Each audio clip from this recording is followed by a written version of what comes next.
The Holy Gospel according to Mark. Glory to you, O Lord. So Jesus and the disciples, they went on and passed through Galilee. He did not want anyone to know it, for he was teaching his disciples, saying to them, "The Son of Man is to be betrayed into human hands, and they will kill him, and 3 days after being killed, he will rise again." But they did not understand what he was saying and were afraid to ask him. Then they came to Capernaum, and when he was in the house, he asked them, "What were you arguing about on the way?" But they were silent.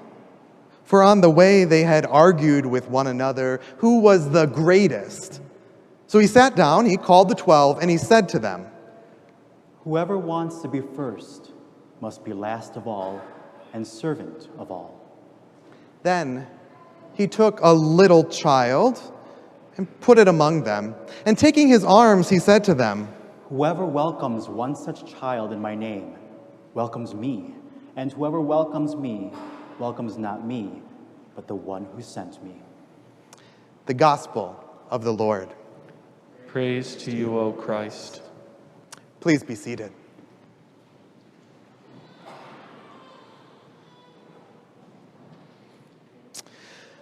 Well, when Jesus put a child among the disciples in today's gospel reading, I couldn't help but think of the window here in our space, just over there to the left, with all the children gathered around Jesus.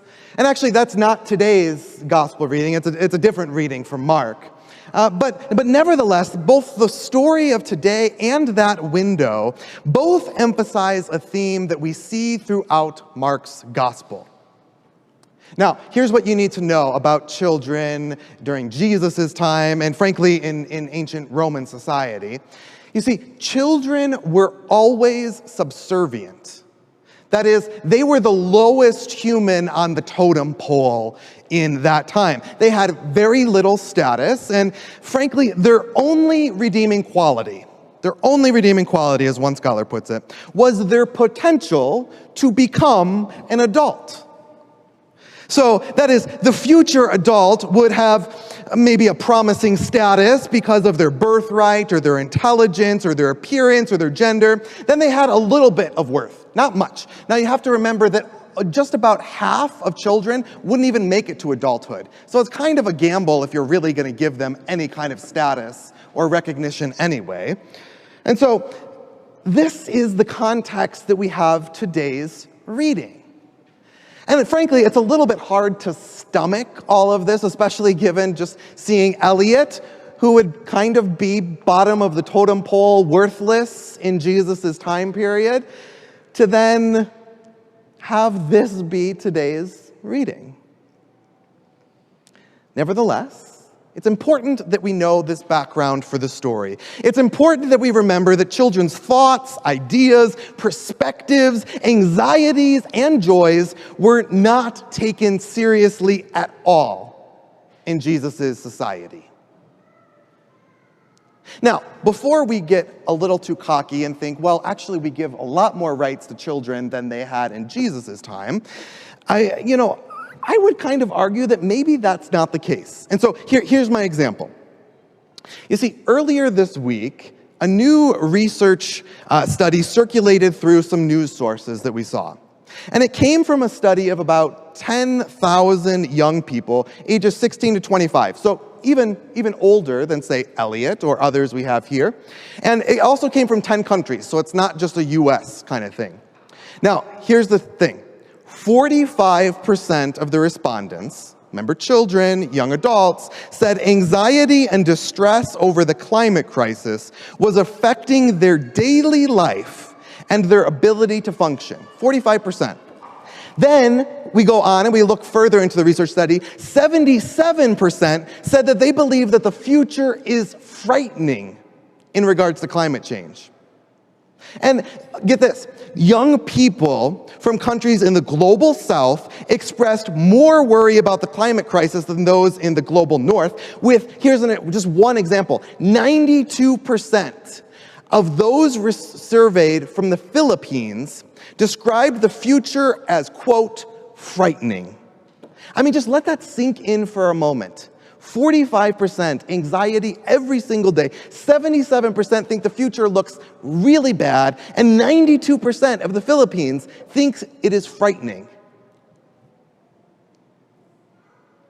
Yet, also, in the same study, and this is where I don't think we're that different from Jesus' time, 64% of people said they don't think governments are doing enough to avoid climate change. And also, get this, half of those who talked with other people about climate change and their concerns and their anxiety, half of the people said that their concerns were completely ignored, glossed over, and they didn't feel like anyone cared. Doesn't seem all that far off from Jesus' time now, does it? Seems pretty similar.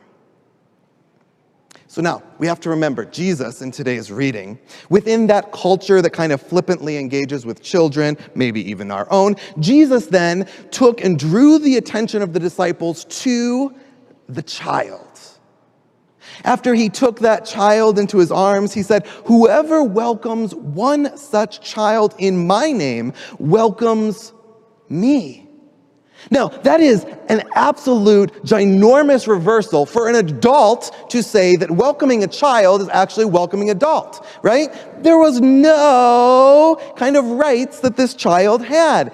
And this is the kind of thing that we'll see in the Gospel of Mark over and over again, from that window to today's Gospel reading.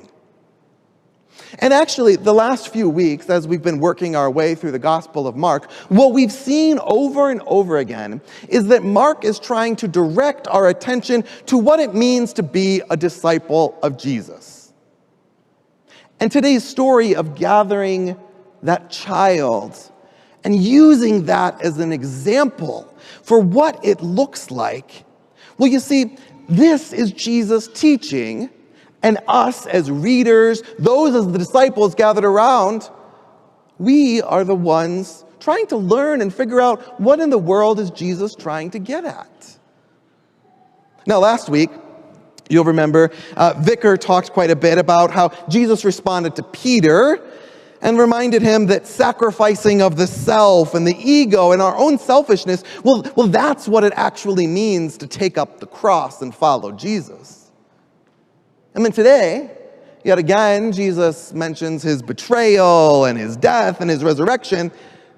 And in the midst of all that, what are the disciples doing? Anybody remember?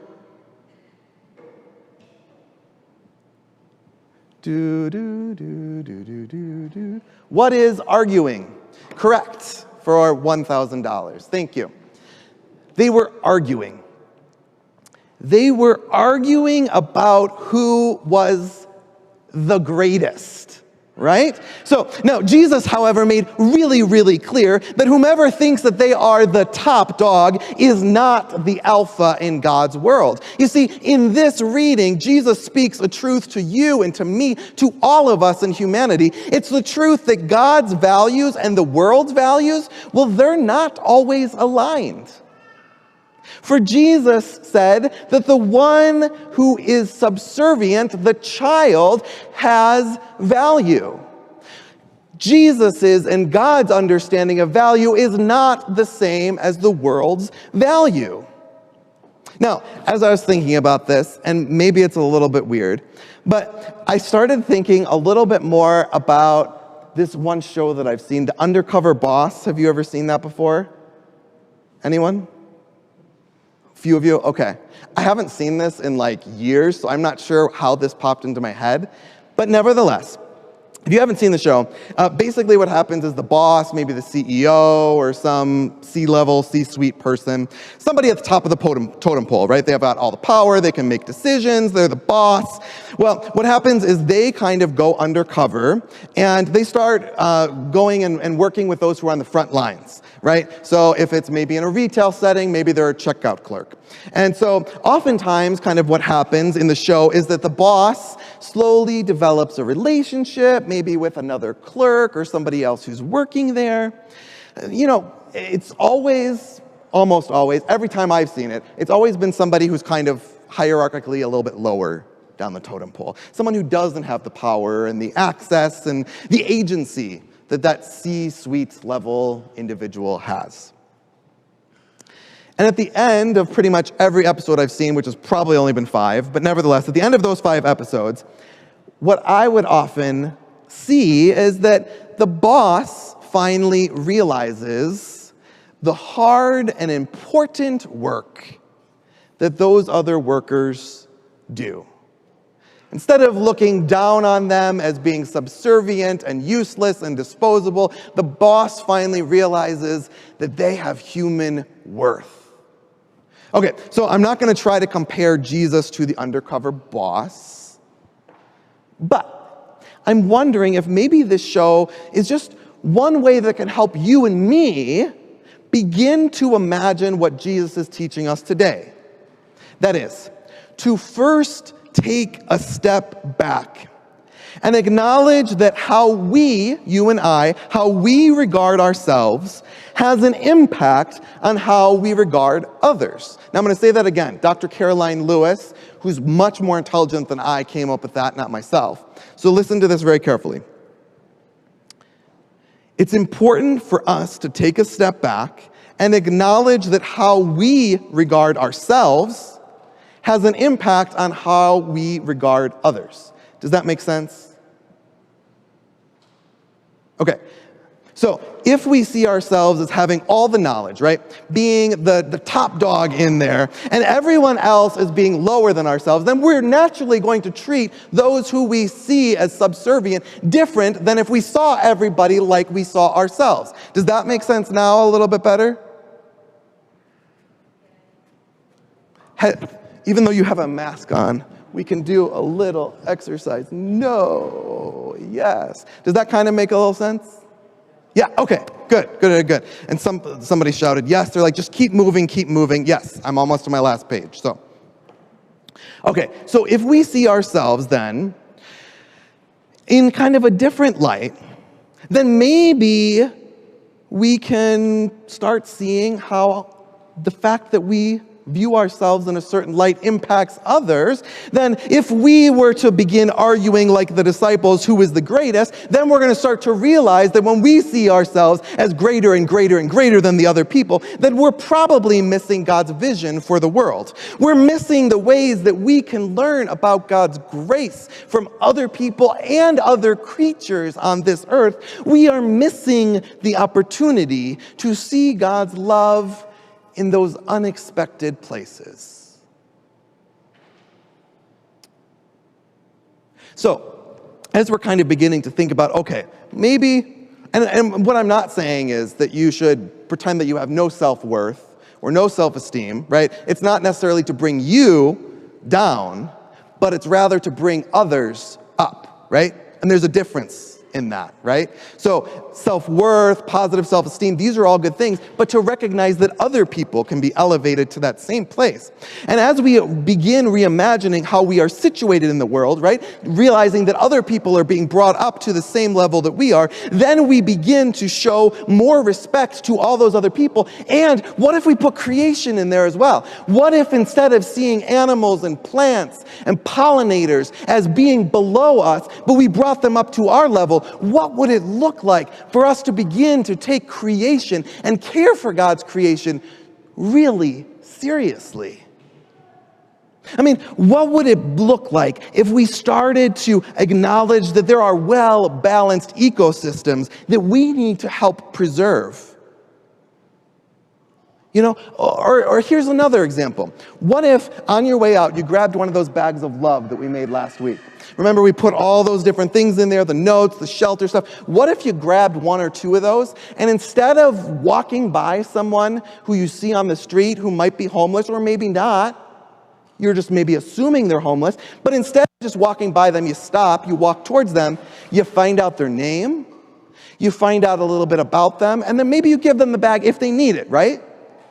What if we begin not to see those people as being below us, but instead we begin lifting them up so that we understand that they are like us as well? You see, when we do these things, and maybe then we begin to see beyond our borders, right? Maybe it's not just creation in the United States, or maybe it's not just the homeless person who lives in Chicago, but maybe we start realizing that the people who live south of the border, north of the border, overseas, that they are all humans as well. And so we can begin to advocate for policies that respect humanity as equals no matter their country of origin. You see, in this new way of seeing the world through God's eyes instead of the world's eyes, we begin to find that arguing about the greatest and who is better and who has more access and who is on the top of the world, that does not matter. For in God's vision of the world, there is no such thing as the greatest. There isn't. For we are all important and valuable and created through God's splendor. Every pollinator, every little squirrel, every slimy creature, we are all essential for the abundance of life that God has given us to continue and to become more abundant.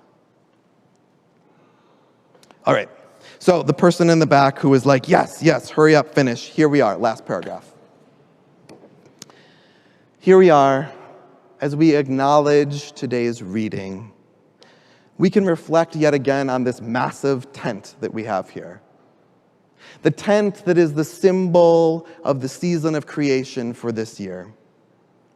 We can be reminded of God's welcoming tent, and we can also look in this tent, and if you notice in this tent, there's no top bunk or bottom bunk.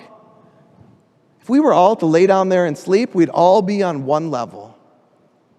And that is an important reminder for us that today, this week, the month ahead, to take pause and acknowledge those moments where we're feeling superior over others, and we can maybe elevate others and recognize humanity, recognize creation, recognize that God welcomes all of us into a life of abundance, into a tent, a world, a place that is so large, because our God welcomes us into a life of abundance where there is room for all of us. A place where all are loved, where all are welcomed. And then in that moment when we realize that our God has given us enough and abundance for all of us, well, then maybe when we know that truth, then we can join in God's invitation to show that love, to show that respect, and to elevate all of creation out of a sign of God's abundant love and grace. Let this be so. Amen.